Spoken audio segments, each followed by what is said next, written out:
नमस्कार, आप देख रहे हैं लाइव टाइम्स टीवी। मैं हूं प्रदीप ठाकुर और हिमाचल अपडेट में आप सभी का स्वागत है। हिमाचल से जुड़ी बड़ी खबरें और महत्वपूर्ण जानकारी हम आपके साथ साझा करेंगे और बाकी भी आज क्या कुछ हुआ है, इसके साथ साथ मुख्यमंत्री के आज के क्या कार्यक्रम थे और अगले कल मुख्यमंत्री कहां होंगे, पूरी जानकारी हम आपके साथ साझा करेंगे। और इस लाइव स्ट्रीम में आप हमारे साथ बने रहें और इसे ज़्यादा से ज़्यादा शेयर भी करें, लाइक भी करें और कमेंट्स भी आप जरूर करें। जो आपके पास कोई सुझाव है या आपके पास कोई जानकारी है वो भी हमें कमेंट बॉक्स में ज़रूर दें। और सबसे पहले बात करेंगे इस वक्त की बड़ी खबर की, और बड़ी खबर है दिहाड़ीदारों से जुड़ी हुई, क्योंकि राज्य सरकार की तरफ से जो बजट सत्र के दौरान घोषणा हुई थी उसमें मुख्यमंत्री ने बजट सत्र के दौरान बजट भाषण में इस बात का ऐलान किया था कि हिमाचल में अब दिहाड़ी 50 रुपए बढ़ेगी, यानी 300 रुपए से जो दिहाड़ी है उसे 350 रुपए किया जाएगा, यानी 50 रुपए की वृद्धि जो है इसमें की गई है। लेकिन अब सवाल ये उठ रहा है कि नया वित्त वर्ष शुरू हो चुका है, लेकिन जो दिहाड़ी वो कब बढ़ेगी और कब जो है राज्य सरकार अधिसूचना निकालेगी, इससे जुड़ी अपडेट हम आपके साथ साझा कर रहे हैं कि आज हिमाचल प्रदेश में जो भारतीय मजदूर संघ है उससे जुड़े श्रमिक वो मुख्यमंत्री से मिलने आए। दरअसल एक तरह का ये धन्यवाद कार्यक्रम उनका था, जिसमें मुख्यमंत्री का आभार भी जताया गया कि बढ़ोतरी हुई है उनकी दिहाड़ी में और कुछ मांगे भी उनकी तरफ से रखी गई। और उसमें मुख्यमंत्री जयराम ठाकुर की तरफ से जो ऐलान किया गया है आज कि जल्द ही नोटिफिकेशन निकाली जाएगी, जो औपचारिकताएं हैं वो तमाम औपचारिकताएं पूरी की जाएगी और कोशिश ये रहेगी कि जो इस महीने यानी जो अप्रैल महीने की सैलरी मई में आनी है वो बढ़कर आए, क्योंकि 1500 रुपए का एक इजाफा जो है वो राज्य सरकार की तरफ से किया गया है। पूरे महीने जो मानदेय सैलरी उनको मिलनी है दिहाड़ीदारों को, तो उसमें 1500 रुपए की बढ़ोतरी हुई है। अगर हम डेली 50 रुपए की बढ़ोतरी के हिसाब से भी अगर 30 दिन को देखें तो 1500 रुपए की बढ़ोतरी हुई है। लेकिन जो मजदूर हैं उनको उम्मीद इस बात की है और उनकी राज्य सरकार से भी गुहार यही रही लगातार कि उनको जल्द से जल्द ये दिहाड़ी बढ़ी हुई दिहाड़ी मिलनी चाहिए। तो अब आज मुख्यमंत्री ने ऐलान किया है और संभावना ये है कि आने वाले समय में जो भी कैबिनेट बैठक होगी उसमें संभवतः इस दिहाड़ी को भी बढ़ाने को लेकर मंजूरी मिलेगी और उसके साथ साथ इसकी नोटिफिकेशन भी जल्द होगी, ताकि इसी महीने की सैलरी मई में जो बढ़कर आनी है वो दिहाड़ीदारों को मिल सके। इसके साथ साथ दूसरा जो मसला है वो है आउटसोर्स से जुड़ा हुआ। आज कैबिनेट मंत्री महेंद्र सिंह ठाकुर राज्य सचिवालय में ही रहे और जो जानकारी निकल कर सामने आई है कि आज महेंद्र सिंह ठाकुर जो आउटसोर्स के लिए बनाई गई कैबिनेट सब कमेटी के चेयरमैन भी हैं, उनकी तरफ से अपने ऑफिस के ही जो अधिकारी हैं जिनको ये जिम्मा दिया गया है पूरी डिटेल को कंपाइल करने का, उनके साथ बैठक उन्होंने की है, उनसे पूरी डिटेल ली है और संभावना है कि अब जल्द ही कैबिनेट सब कमेटी की बैठक होगी। हालांकि डेट अभी फाइनल नहीं है और ये डेट जल्द फाइनल होगी। उसमें कैबिनेट सब कमेटी के जो सदस्य हैं, जिसमें कैबिनेट मंत्री महेंद्र सिंह ठाकुर है और सदस्य के तौर पर सुखराम चौधरी हैं और सुरेश भारद्वाज हैं, तो ये दो कैबिनेट मंत्री उसमें मेंबर है। तो ये तीन जो मंत्री हैं ये एक बार बैठेंगे, चर्चा करेंगे और उसके बाद आउटसोर्स की एक पॉलिसी का ड्राफ्ट जो है वो तैयार होगा। फिर इस ड्राफ्ट को कैबिनेट बैठक में ले जाया जाएगा और जो जानकारी है कि अगले महीने यानी मई में किसी भी हालत में इस पॉलिसी को इंट्रोड्यूस किया जाना है। इस पॉलिसी के अंतर्गत जो आउटसोर्स कर्मचारी हैं उनको फायदा मिलना है। तो उम्मीद की जा सकती है कि अब आउटसोर्स पॉलिसी को लेकर सरकार जल्द जो है वो कदम उठाएगी और इसमें कुछ इसके जो है पॉजिटिव नतीजे अब आने शुरू हो जाएंगे। इसके साथ साथ अगली बात करते हैं नगर निगम चुनाव की। मई जून में ये चुनाव प्रस्तावित हैं और शिमला में क्योंकि इस बार नगर निगम के 41 वार्ड बनाए गए हैं, जो 37 से बढ़ाकर 41 इनकी संख्या की गई है। और इसमें अब राज्य सरकार पर प्रेशर ये पड़ रहा है कि क्या जो प्रदेश सरकार यानी वर्तमान में जो भाजपा सरकार है वो क्या सिंबल पर चुनाव करवाती है या फिर बिना सिंबल के चुनाव करवाए जाते हैं। हालांकि जानकारी ये है कि मुख्यमंत्री भी चाहते हैं कि ये चुनाव सिंबल पर होने चाहिए। हालांकि आज उनसे इस बात को लेकर जब पूछा गया तो मुख्यमंत्री ने कहा कि हम चुनाव के लिए तैयार हैं और इस चुनाव को लड़ेंगे, जीतेंगे भी। लेकिन इसके साथ साथ मुख्यमंत्री की तरफ से ये बात भी कही गई है कि जो सिंबल पर चुनाव करवाने हैं या बिना सिंबल के चुनाव करवाने हैं उस पर हम जल्द कोई फैसला लेंगे, अभी विचार इस पर चल रहा है।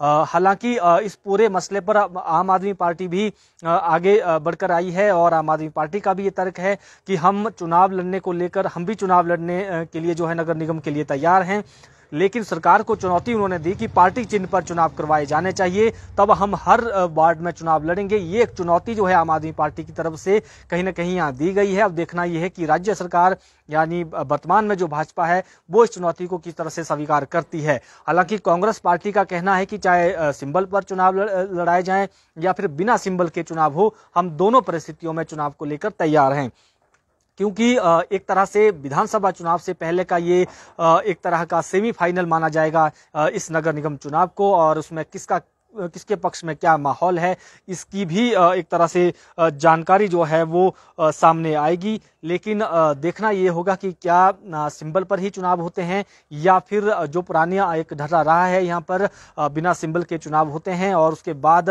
फिर मेयर डिप्टी मेयर बनाने को लेकर जोड़ तोड़ की जाती है। इसके साथ साथ अगली जानकारी साझा करते हैं। मुख्यमंत्री जयराम ठाकुर का आज शिमला ग्रामीण का दौरा था और शिमला ग्रामीण विधानसभा क्षेत्र में मुख्यमंत्री ने आज 13 करोड़ 8 लाख रुपए के उद्घाटन शिलान्यास किए हैं। और इस दौरान लोक निर्माण विभाग का विश्राम गृह जो तारादेवी में बना है, अलग से बना है, इसमें जो है एक्स्ट्रा अकोमोडेशन जो है इसमें जुड़ी गई है, तो 4.28 करोड़ का ये पूरा जो है इस पर खर्च हुआ है। और इसी तरह से जो सीनियर सेकेंडरी स्कूल शोगी है उसके लिए भी 8 करोड़ 80 लाख रुपए की लागत से निर्मित भवन का भी मुख्यमंत्री ने उद्घाटन जो है यहाँ पर किया है। तो इसके साथ साथ बहुत सारे और भी कार्यक्रम जो है इस दौरान हुए हैं। जनसभा को भी संबोधित किया मुख्यमंत्री ने। जो आनंदपुर शोघी जलेल थड़ी बढ़ई उठाऊ सिंचाई योजना है, खटनोलू नाला से समस्त कोट पंचायत के लिए उठाऊ सिंचाई योजना का प्रावधान करने की भी इस दौरान घोषणा की। इसी तरह से जो सीनियर सेकेंडरी स्कूल शोघी में टीजीटी मेडिकल, नॉन मेडिकल और संस्कृत अध्यापकों के जो पोस्ट क्रिएट करने का भी ऐलान किया। नॉन मेडिकल और संस्कृत अध्यापकों के पद सृजित करने के अलावा जो विद्यालय की 4 दीवारी के लिए 50 लाख रुपए और साउंड सिस्टम के लिए 3 लाख रुपए देने की भी मुख्यमंत्री ने इस दौरान घोषणा की है। तो ये यहाँ पर जो बड़ी बातें हुई हैं। और इसके साथ साथ अगली बात करते हैं केजरीवाल की हिमाचल में होने वाली पहली रैली की। 23 अप्रैल को ये पहली रैली हो रही है। हालांकि इससे पहले मंडी में आए थे तो रोड शो हुआ था और अब रैली होने वाली है। ये रैली कांगड़ा जो बड़ा जिला है हिमाचल प्रदेश का, जहां पर सबसे ज्यादा सीटें हैं इस वक्त, वहां पर ये रैली हो रही है। और इसके लिए जो वेन्यू रखा गया है वो है शाहपुर का चंबी मैदान। यहाँ पर जो है चुनावी हुंकार भरेंगे अरविंद केजरीवाल। और इसमें जो ये कार्यक्रम होने जा रहा है 23 अप्रैल को 11 बजे ये इसकी शुरुआत होनी है। लेकिन इस पर सियासत जो है वो अब शुरू हो चुकी है। और इस पूरे मसले को लेकर, क्योंकि अब भारतीय जनता पार्टी ने भी तय किया है कि 22 अप्रैल को जेपी नड्डा जो है वो कांगड़ा आएंगे। धर्मशाला में उनका कार्यक्रम जो है, नगरोटा बगवा क्षेत्र में उनका कार्यक्रम रखा गया है और वहां पर भी वो भी रैली करेंगे। तो एक तरह से कह सकते हैं कि बड़े नेताओं की ये रैलियां होने जा रही है। और जरूर ये हम कह सकते हैं कि इन रैलियों के बाद हिमाचल का सियासी तापमान और ज्यादा बढ़ेगा और आरोप प्रत्यारोप का दौर भी अब तेज जो है वो तेज रफ्तार पकड़ रहा है। इसके साथ साथ अगली बात करते हैं मुख्यमंत्री जयराम ठाकुर के कल के दौरे की।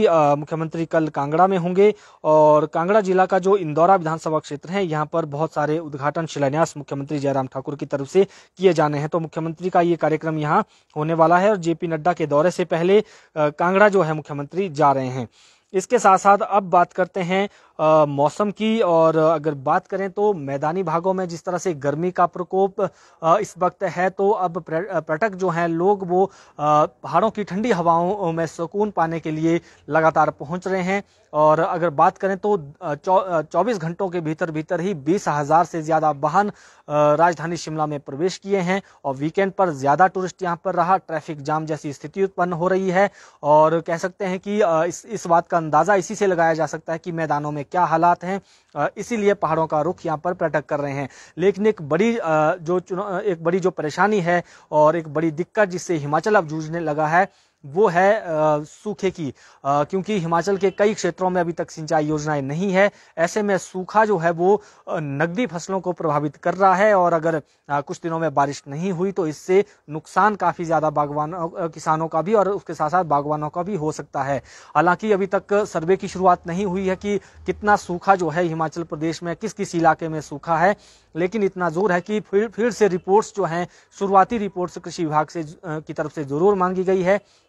और राजस्व विभाग ने भी इसकी रिपोर्ट्स मांगी हैं, लेकिन किसान हो चाहे बागवान हो, उनको अब इस बात की चिंता सता रही है कि अगर बारिश समय पर नहीं हुई तो इससे उन्हें काफ़ी ज़्यादा नुकसान उठाना पड़ सकता है। बात करते हैं मौसम की, क्योंकि मौसम जिस तरह से हमने पहले भी कहा कि मैदानी भागों में गर्मी है और जो पहाड़ों में इस वक्त ठंडी है, लेकिन बारिश यहाँ भी नहीं हो रही है। और मौसम विभाग का जो पूर्वानुमान है आज से थोड़ा गड़बड़ लेगा। मौसम ऊंचाई वाले क्षेत्रों में बारिश, बर्फबारी, बारिश और तेज तूफान की संभावना जो है मौसम विभाग की तरफ से जताई गई है। और इसके साथ साथ जो मैदानी भाग है वहां लगातार लू चल रही है। हालांकि 4-5 दिन तक मौसम जो है वो परिवर्तनशील रहेगा, कभी धूप खिली रहेगी तो कभी जो इस तरह का तेज तूफान है, आंधी है, लाइटनिंग है और ओलावृष्टि जैसी संभावना भी पैदा हो सकती है। फिलहाल हिमाचल अपडेट में अभी के लिए इतना ही, और प्रदेश से जुड़ी तमाम बड़ी खबरों के लिए आप लाइव टाइम्स टीवी पर बने रहें। धन्यवाद।